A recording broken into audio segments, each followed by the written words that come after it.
Bienvenue dans cette deuxième vidéo YouTube où je vais un petit peu vous raconter ma vie, les derniers épisodes, ce qui se passe un petit peu. Et voilà, j'avais envie de vous parler, de vous expliquer les projets, sur quoi je travaille en ce moment, ce qui m'attend, voilà, faire un petit peu le point sur tout ça. Ça fait déjà 3 mois et demi que je suis partie de la Belgique, que j'ai tout quitté pour venir vivre ici à Bali. Et 3 mois et demi qui sont passés à une vitesse incroyable. Je me sens toujours aussi bien. Je ne regrette pas du tout la décision que j'ai prise. Alors c'est malgré tout, c'est pas facile tous les jours. C'est vrai qu'il y a quand même des petits doutes. Changer de pays comme ça, c'est très différent de ce qu'on a l'habitude. C'est vrai que bon, il n'y a pas grand-chose qui me manque en Belgique, mais la Belgique, malgré tout, c'est là où je suis née, c'est là où je vis depuis 28 ans.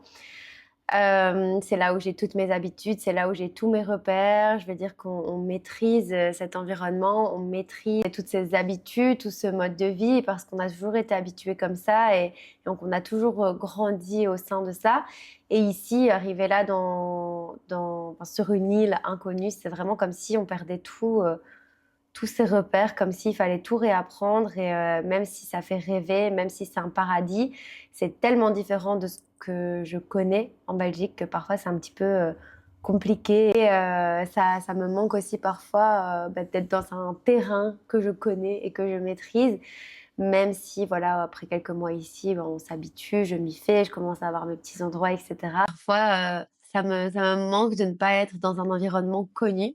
Je pense pas qu'on puisse dire que la Belgique en elle-même me manque, parce qu'il n'y a pas vraiment beaucoup de choses qui me manquent, mais c'est plus au niveau des habitudes et de la routine que je pouvais avoir en Belgique et qui est complètement différente ici, même si la routine d'ici, on va pas se mentir, c'est quand même autre chose. Puisqu'ici, j'arrive vraiment à me mettre dans un environnement sain de travail, de sport, d'alimentation. Donc, à ce niveau-là, ça ne me manque pas du tout. Et pour l'instant, Bali et mon mode de vie ici me conviennent très, très, très, très bien. Donc, euh, donc voilà. Au niveau du boulot, c'est vrai que j'ai eu beaucoup de remises en question avant le départ et autant j'avais une vision claire et précise de ce que je voulais faire. Juste avant le départ, j'ai l'impression que tout avait changé et que je ne voulais plus les mêmes choses que ce que j'avais prévu auparavant. Et je me suis dit que j'allais déjà partir, vu que ça, je voulais vraiment le faire et que je verrais. Parce que c'est vrai qu'une des grandes chances que j'ai, et si j'ai un conseil à donner à tout le monde, bah, c'est celui-là, c'est de ne pas partir sans déjà avoir des activités ou un business qui tourne. Alors attention, je sais qu'il y en a qui le font et pour qui ça marche, et tant mieux.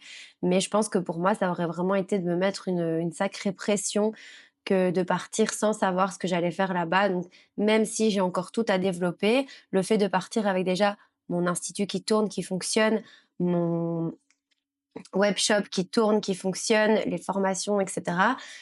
Bien, je savais que j'avais un revenu garanti, ce qui me permettait de prendre le temps de vraiment me pencher et réfléchir sur ce que j'allais seulement développer encore en plus, sans avoir la corde au cou, sans me mettre de pression, parce que quoi qu'il arrive, j'ai quand même un petit salaire garanti qui me permet de vivre relativement confortablement. Alors bien évidemment, je ne me contente pas de ça, j'ai vraiment envie de plus, j'ai vraiment envie de créer des choses, de développer des choses, j'ai soif de réussite, j'ai envie de vraiment bien gagner ma vie, voilà, j'ai une vision des choses qui est assez importante et donc du coup, je ne peux pas me contenter de ce que j'ai, mais en tout cas, je sais que quoi qu'il arrive, je suis en sécurité. Je sais qu'il y a beaucoup de personnes qui viennent avec l'idée d'un projet, se dire: «Oui, mais quand je serai là-bas, je vais développer ça et cetera», et il y en a pour qui ça fonctionne et tant mieux, et je ne dis pas que c'est une mauvaise chose. Il y a aussi beaucoup de personnes qui travaillent mieux sous la pression de se dire: «Bah, voilà, je dois réussir, si pas, ben, tant pis, ou si pas, je rentrerai». Mais moi, personnellement, je ne voulais absolument pas ça. Je voulais vraiment prendre le temps d'arriver sur place et sans me mettre de pression, de voir ce que j'allais faire en sachant que de toute façon, comme je vous l'ai expliqué, je sais vivre par rapport à mes activités actuelles et que je n'ai pas spécialement besoin de créer quelque chose en plus pour pouvoir, rester à Bali et vivre confortablement. Après 10 ans dans le milieu des extensions de cils, du maquillage semi-permanent, je dois avouer que j'en ai quand même eu un petit peu marre et que j'avais envie de changement. Ce qui me passionne énormément dernièrement, justement, c'est tout le processus d'entrepreneuriat. C'est comment j'ai réussi moi-même en partant de nulle part, en partant de zéro, à me développer pour aujourd'hui pouvoir digitaliser mon entreprise. Parce qu'il y a quelques années, quand j'ai eu cet insight de me dire: «Il faut que je digitalise, il faut que, j'arrive à me dissocier de la société», je voyais vraiment pas comment, avec un business purement physique, j'allais pouvoir le digitaliser. Et donc, je me suis passionnée d'entrepreneuriat et je me suis dit qu'aujourd'hui, j'avais plus simplement envie d'apprendre comment j'en étais arrivée là, mais apprendre tout le côté mindset entrepreneurial, parce que je n'avais plus envie de me contenter d'apprendre aux filles comment poser des cils, mais d'aller vraiment plus loin sur le côté entrepreneurial. Mais suite à plusieurs événements, de rencontres, de discussions, j'ai compris à quel point il était important et presque inévitable et obligatoire de passer par là. Et donc, j'ai tout à fait changé d'avis, une fois de plus. Et j'ai commencé donc à enregistrer mes formations en ligne pour apprendre aux élèves à se développer dans le business des extensions de cils. Et donc, ça fait maintenant quelques semaines que je me suis mise à la tâche, alors que j'avais complètement abandonné l'idée et que j'avais dit que je ne le ferais pas, que j'irais vers autre chose. Mais voilà, j'ai été plus ou moins réconciliée avec l'idée parce que j'ai compris l'importance de commencer par ça et à quel point c'était utile de d'abord me lancer là-dedans. Et donc voilà, je fais un petit peu du building public en l'annonçant déjà maintenant. Oui, je suis en train donc de tourner mes formations en ligne. Et laissez-moi vous dire que c'est vraiment pas du tout un exercice facile à toute personne qui a envie de se lancer là-dedans. Franchement, je pense que ça en vaut vraiment la peine, qu'on doit le faire, mais bon courage parce que c'est vraiment une expérience ultra compliquée. Je me souviens quand j'ai eu le call avec une de mes coachs qui me disait il faut que tu fasses ça, etc. Je dis oui, bah oui, ok, c'est bon, j'ai compris, je vais le faire. Et en plus, ce sera super facile parce que ça fait 8 ans, je pense maintenant, que je donne des formations. Donc mon sujet, je le connais par cœur. Les visuels sont prêts, les supports sont prêts. Donc franchement, je voulais pas trop le faire, mais en fait, ça va être super facile, je vais le faire. Mais croyez-moi, quand vous vous retrouvez face à la caméra, alors c'est pas là comme les vidéos YouTube où je parle, où je vous explique. Croyez-moi, on parle pas de ça. Vous retrouvez face à votre caméra où là, vous devez vraiment vous positionner en tant qu'experte, parler à vos élèves et, et leur dire ce qu'ils doivent faire. Il y a un monde de différence. Et cet exercice m'a fait me rendre compte à quel point j'étais difficile envers moi-même, je dirais même méchante envers moi-même. Je me suis vraiment rendu compte que j'avais absolument zéro tolérance envers moi. Ça veut dire à chaque fois que je bégayais, que je me trompais de mots, je supprimais tout, je recommençais tout, j'effaçais tout. Et en réalité, c'est super difficile. Dites-vous que même la première vidéo de présentation où j'explique juste mon parcours, je n'arrivais pas à enregistrer cette vidéo. Impossible de me présenter, d'expliquer mon parcours clairement, sans bégayer, sans me tromper, en disant exactement tout ce que j'ai envie de dire, en n'oubliant rien. Et même me présenter moi, c'est vraiment quelque chose qui était presque impossible à faire, que j'ai dû recommencer je ne sais combien de fois. Puis après, j'ai dû commencer vraiment les sujets théoriques. Et là, encore une fois, même si c'est des sujets que je maîtrise et que je connais, c'est tellement compliqué de le faire comme ça, là, sans passer pour rien, en ayant vraiment l'étoffe d'une experte, parce que je me mets déjà à la place des personnes qui vont regarder ces vidéos et je ne veux absolument laisser aucune place à l'erreur. Je veux que tout soit parfait. Et croyez-moi, je pense que c'est tant une qualité qu'un défaut. Parce que franchement, c'est très compliqué et c'est hyper dur, en fait. C'est hyper dur. Par après, j'ai rappelé ma coach, j'ai dit: «En fait, je sais pas ce qui m'a pris de te dire que j'allais le faire comme ça. En fait, j'ai eu envie de tout arrêter. J'ai eu envie de balancer mon appareil après avoir été acheter, tout le matériel nécessaire et dépenser une fortune dans de l'éclairage, des micros, des trépieds et cetera». J'ai vraiment eu envie de tout arrêter tellement c'était compliqué.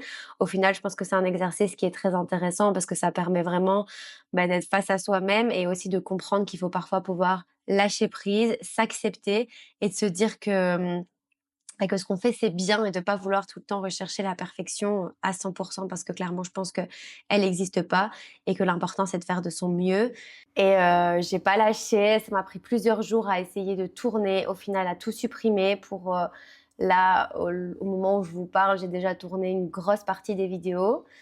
Je l'ai pas encore dit, mais c'est vrai que je rentre en Belgique bientôt, dans moins de 10 jours d'ailleurs, je ne réalise pas du tout. Et je vais continuer à filmer en Belgique tout ce qui est pratique, donc tout ce dont j'ai besoin d'un modèle, où j'ai besoin de mon espace, où j'ai besoin de mes mains.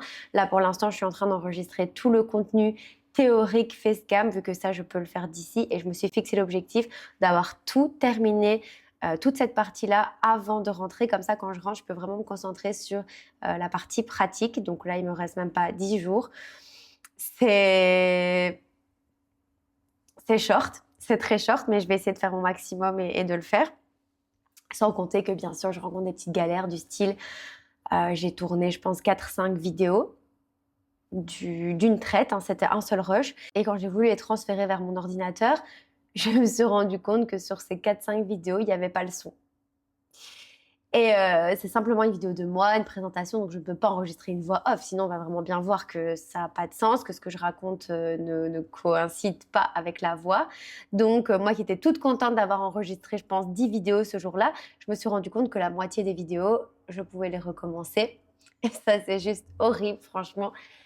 Ah, c'est vraiment un exercice très compliqué. Puis ici, chez moi, j'ai pas mal de bruit quand même. D'ailleurs, j'espère que dans cette vidéo, ça s'entendra pas trop parce que j'ai quelques travaux autour.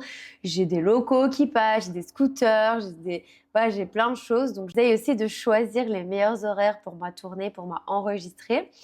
Mais voilà, en tout cas, ça m'occupe bien toutes mes journées. Et je me suis fixé la deadline que pour janvier, au moins une première formation soit lancée, que je puisse commencer à la vendre et générer forcément des ventes par rapport à ce nouveau contenu online.